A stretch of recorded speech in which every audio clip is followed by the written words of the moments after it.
చెప్పారో ఆ విధంగా మా వైపు నుంచి పొరపాటు సూచన అంటే అది ప్రభుత్వం నుంచి వస్తుందని కాదు.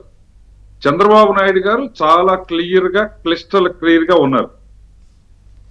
ఏదైతే ఇసుక పాలసీ ఉందో ఉచితంగా ఇవ్వాలి అనేది. ఉచితం అంటే ఇక్కడ అర్థం ఏంటంటే సేంద్రేజ్ ఛార్జెస్, ట్రాన్స్పోర్ట్ ఛార్జెస్ కంపల్సరీ. దానికి ఉచితము అని అంటే అవి ఇప్పుడు లారీలేమి మనకు లేవు, వాళ్ళు లారీలు వాళ్ళు అవన్నీ ఇప్పుడు ఆ పాయింట్ లోకి వెళ్ళట్లా. ఓపెనింగ్ నుంచి పాలసీలో అవి భాగంగా ఉంటూనే ఎవరికాళ్ళు తోడుకుని తెచ్చుకోండి అన్నారు. నేననేది అలా తెచ్చుకున్నప్పుడు గతానికంటే తక్కువకు రావాలి. కానీ ఇప్పుడు 20 టన్నులు ఇసుక గత ప్రభుత్వంలో 25 నుంచి 30 ఉంటే మీకు అది దాటకూడదు కదా, అది దాటుతుంది అనేది ఇప్పుడు ఇక్కడ పాయింట్. ప్రజలకి దొరకట్లేదు. ఎందుకంటే వైసీపీ హయాంలో వాళ్ళు ఎంత దోపిడీ చేసినప్పుడు మీరు జనసేన కలిసి చాలా ఇబ్బంది, రియల్ ఎస్టేట్ కుదేలైపోయింది, లేకపోతే కార్మికులు ఇబ్బంది పడుతున్నారని చాలా గట్టిగా మాట్లాడారు. మరి ఇప్పుడు వాళ్ళు ఏమి ఆనందంగా ఉన్నారా?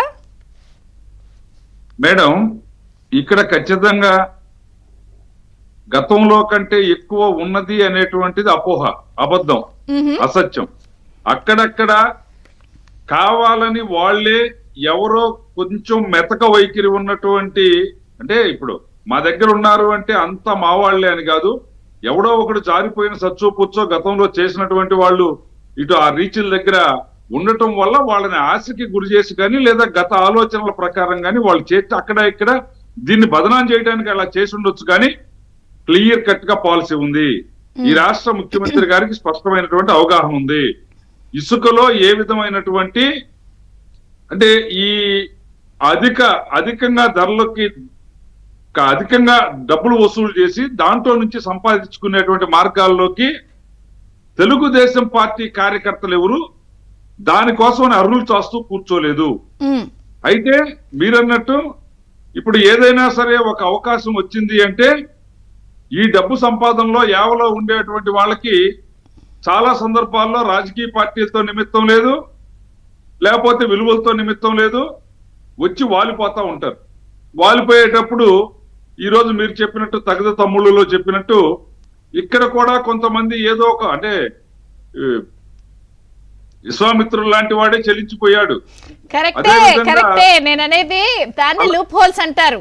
లూప్ హోల్స్ అనేదే దాని అర్థం. అది పాలసీ మంచిగా నేను అదే చెప్తున్నాను.